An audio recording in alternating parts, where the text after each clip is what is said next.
The term toxic masculinity has done so much more harm than good, and it's negatively influenced how people perceive both masculinity and men. I'm Gabby, I'm a licensed therapist, and I firmly believe that the social science and mental health worlds should remove the term toxic masculinity from our vocabularies. I'm going to be discussing my argument in this video series. To begin, when something is labeled as toxic, that label serves as a warning. There's a reason that everybody knows what this means. It's alerting us of a potential threat to our safety. When people see this, they automatically know that they're dealing with something that's potentially very dangerous or even life-threatening. Even nature does this. The natural world will label what is toxic through bright colors or patterns or these scary spikes that serve as a warning. To avoid danger, stay away. When we come across something toxic, it's almost always our best and safest option to avoid it. And the label of toxic isn't a label that really goes away.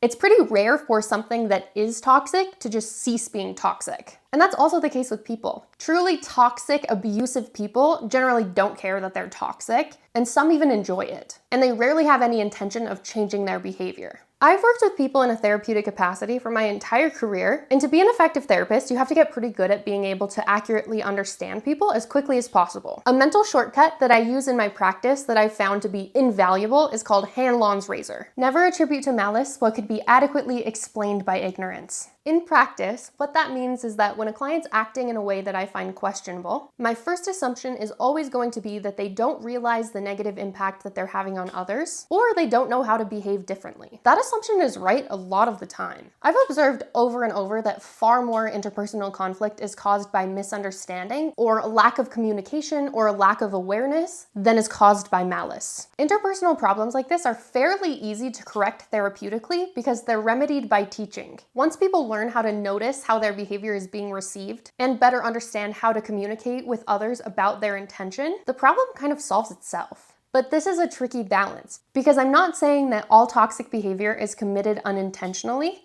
and I'm also not saying that we should give everyone the benefit of the doubt and be naive about toxic behavior. But here are two statements that are true. The behavior of immature or ignorant people can be toxic, and people can behave in a toxic manner without realizing that they're being toxic. Not all toxic behavior is committed by toxic people. For these reasons, people who exist in the mental health or behavioral health world should be very, very careful when assuming that toxic behavior is committed with malicious intent. Because truly toxic people who intend to act maliciously should be categorized differently than people who act badly because they're immature or ignorant of the impact that they're having on others. This is critical because it seems to be a natural instinct for humans and animals to avoid what is labeled as toxic. And we know that because of how many animals use that as their primary defense strategy. So we have to be so careful with that label because toxic behavior that stems from immaturity requires the exact opposite of avoidance as a solution. It requires more time and more attention to help that person develop into the next phase of social, behavioral, or moral development. I'm going to tell two stories from my therapy practice to illustrate my point. I was a school social worker at an elementary school for a little while, and sometimes when the kids would have conflicts, I would step in and kind of help manage the behavior. I remember this incident where this 4th grade boy was making fun of this girl on the bus. I think he was making fun of her hair or her clothing, something like that. But when they arrived to school, she went and told her teacher, and her teacher sent him to my office. I checked in with the teacher about what had happened, and it was very clearly one of those instances where his friends were egging him on and he was influenced into acting without thinking. This kid was about at the age where peer pressure becomes a little bit more difficult to manage because around 12 or 13 is when kids start putting more stake into their friendships. So I didn't get mad at him because there would have been no point in that. Fear is a really terrible motivator for long-term behavioral change, but his behavior wasn't acceptable, and it did need to change. Because he was scared, I had him come sit in my teddy bear corner of my office with me, and I got him a juice box because when people are scared, their body by default assumes that they're facing physical danger, so it shuts off the systems that aren't necessary for immediate survival, including the digestive system.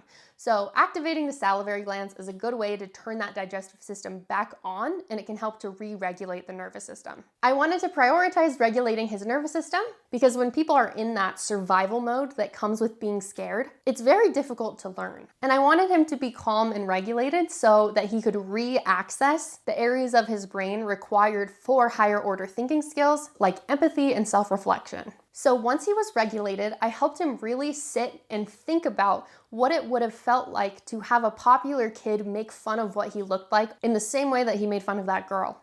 And we sat with that feeling, and that's a really uncomfortable feeling to sit with, which is why we were in the teddy bear corner. After we really contemplated what he may have made that girl feel by his actions, it clicked and he went from being scared that he was going to get in trouble to immediately feeling so disappointed in himself for how he had treated his classmate. That feeling of situational guilt is a really productive emotional response because it gives him the opportunity to increase his empathy. I taught him how he could move forward by holding himself accountable, but also that he shouldn't beat himself up because everybody makes mistakes. We talked about the peer pressure he experienced, and I told him about how if he finds himself in a situation like that, he can take a deep breath and think about what might happen as a result of his behavior and kind of use that as a guide. And that made sense to him, and he seemed motivated to use that. He asked if I could go grab that girl out of class, so I did. She came down, he apologized, she accepted, and we moved on from there. But here's the thing. I could have just as easily seen that behavior as toxic masculinity, and my label of toxic masculinity would have been correct according to the American Psychological Association, which is a whole other thing that we need to talk about at some point. It was a group of popular boys making fun of a girl who didn't have a lot of friends. But I chose to believe that his behavior was coming from a place of ignorance, which in this case was caused by immaturity. If I would have seen his behavior as toxic masculinity, I would have responded differently. I probably would have punished him. I certainly wouldn't have sat with him for an hour while we reflected on his behavior and drank juice boxes. He probably would have been defensive or embarrassed about getting in trouble. And it's more than likely that when he found himself in a similar situation to what happened earlier, he would do the same thing, because ultimately that behavior was caused by a deficit in skill. He wouldn't have unlocked that next level of social skill to understand that peer pressure has the potential to cause people to act outside of their value system.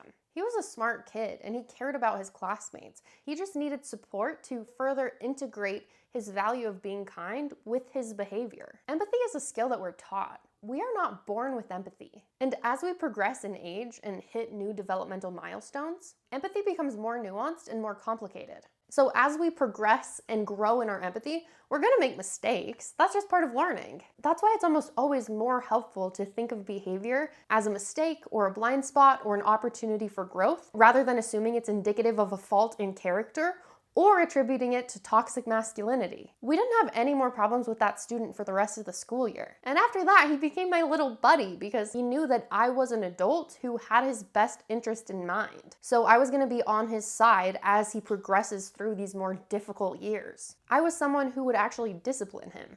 Discipline him, meaning teach him, not shame him or get him in trouble. I'm gonna contrast that situation with another client that I worked with when I was working as an individual therapist. This client was an older man and he was so inappropriate. I dreaded Tuesdays. He would constantly ask me inappropriate questions about my love life or comment on what I looked like or just make general innuendos. And ironically enough, his presenting concern was that he had strained relationships with all of the women in his life. It would have been completely fine and acceptable for me to discharge this client and refer him out. And I'm not saying that anybody should have to work with someone who makes them uncomfortable. Working with this guy was my choice. I realized that as a female therapist, I had a really interesting opportunity. I realized that I could use the way that he treated me in session to help him understand how uncomfortable it made me, and then we could contrast that with the other relationship dynamics that he has with other women in his life, and maybe that could help him recognize that he isn't being respectful to other women. I realized what a good opportunity this was to help potentially increase his empathy and to really get to the root of why he wasn't having successful relationships with women in his life. I chose to assume ignorance over malice. I thought maybe he came from a culture where this was like kind of the norm. I thought maybe he had a really terrible mother and he was projecting that anger toward all women. There were really a lot of possibilities. But this guy, I repeatedly, every single session, explained to him how the way he spoke to me made me very uncomfortable. And nothing that I said made any difference in how he spoke to me. And sometimes when I would point out like, hey, that's not super appropriate, or that made me uncomfortable, he would up the ante and say worse things. After about a month of working together, he asked to do therapy over Zoom. I was like, yeah, that's fine. And he answered the Zoom call with his shirt off and told me that if I came to his house and gave him a massage, he would buy me a designer bag. After that session, I terminated our work together because I realized that his behavior wasn't better explained by ignorance or immaturity. I discovered that he was fully aware that he was making me uncomfortable and he was fine with it. And I also learned he was also aware of how his behavior toward other women was coming across, but he didn't have any intention of changing it. I don't think anything I could have done in therapy would have made a difference because he was ultimately unwilling to listen to a woman's perspective. And despite wanting healthier relationships with women in his life, he was unwilling to do any of the work necessary to achieve that goal because he didn't have any intention of changing how he viewed me or how he viewed any of the other women in his life. His behavior is behavior that I would consider toxic. It was behavior that, for my own safety, I recognized that I needed to avoid. The impact of the behaviors in these two cases may have been the same. They were both men acting inappropriately toward women, but the root cause and the remedies for the behaviors were vastly different. The label that we put on behavior informs how mental and behavioral health professionals navigate working with the client who exhibits that behavior. We have our diagnosis, which is our label, and that label connects to and informs our treatment plan. Immature behavior should never be put into the same category as truly toxic behavior because their therapeutic remedies are so different. Here's what's perversely ironic about this whole thing. Let's say that I had a tendency to view all bad male behavior as toxic masculinity. In the case of the fourth grader, I would have been less empathetic and less focused on teaching, and I would have been more punitive and more focused on punishing him. After I punished him, he would have felt defensive, and when people are defensive, they typically don't self-reflect on their behavior. So it's unlikely he would have been able to seriously consider the impact that he had on his classmate. Because there would have been no corrective measure taken, that same thing would have just happened again. When he inevitably got in trouble again, he would get sent to my office, and I would once again see it as toxic masculinity, but I would probably see it as worse toxic masculinity. I would punish him again, and the cycle would continue until I get exasperated and start potentially seeing him as a bad kid. Even if I never explicitly say that, kids always know when teachers think that they're the bad kid. And once people internalize that narrative that they're the bad kid or that they're toxic, it becomes much more difficult to use teaching as an intervention because their behavior has now become part of their identity. So it's harder to separate. So the perverse irony is that I helped this person become less toxic by choosing not to label his behavior as toxic. I appreciate how I handled both of these cases. In the case of the fourth grader, I appreciate that I recognized his behavior as immaturity and I provided an opportunity for development. And in the second case, I appreciate that I got this new bag. I'm so sorry, that joke was right there. I had to make it. I actually do appreciate how I handled the second case, even though I did not get a new bag out of it, because I provided an opportunity for growth, even though it was ultimately unsuccessful. I find it so incredibly disheartening how quick the social sciences and the mental health fields are to label bad male behavior as toxic masculinity, because so much of it is better explained by ignorance or immaturity. Labeling behavior as toxic leaves very little room for curiosity and mental flexibility, both of which are arguably two of the most important skills that mental health and behavioral health professionals use to facilitate behavior change. When we label behavior as toxic, it makes it so much harder to recognize that growth and developmental support are often very viable corrective options if the behavior is ultimately stemming from immaturity or ignorance. I believe that men can be toxic, just like women can be, but the quickness with which professionals and experts in the field are willing to attribute bad male behavior to toxic masculinity really does a huge disservice to everybody. Additionally, unless we have a solid working definition of toxic femininity and we are attributing bad female behavior to toxic femininity as frequently as we are attributing bad male behavior to toxic masculinity, we are creating a huge bias against negative male behavior. And that is what we're going to talk about in part 2. Thank you very much for watching. So I'm a month into my YouTube journey, and the best part of this has been interacting with people in the comments. I've had a lot of people comment a lot of really insightful perspectives, and it's helped me think differently about things. And I've also gotten a lot of emails, which has been phenomenal, so thank you guys for those. I think the way that we think about masculinity in our culture is a real problem. I really would love for this to be an environment where we can all learn from each other. I'm willing to challenge my thinking, and it seems like a lot of people are too. I think I'll eventually add on like maybe a Discord server so that we can get deeper about various topics. So everybody, please keep commenting your perspectives because it's been phenomenal. Thank you very much for being here. See you soon.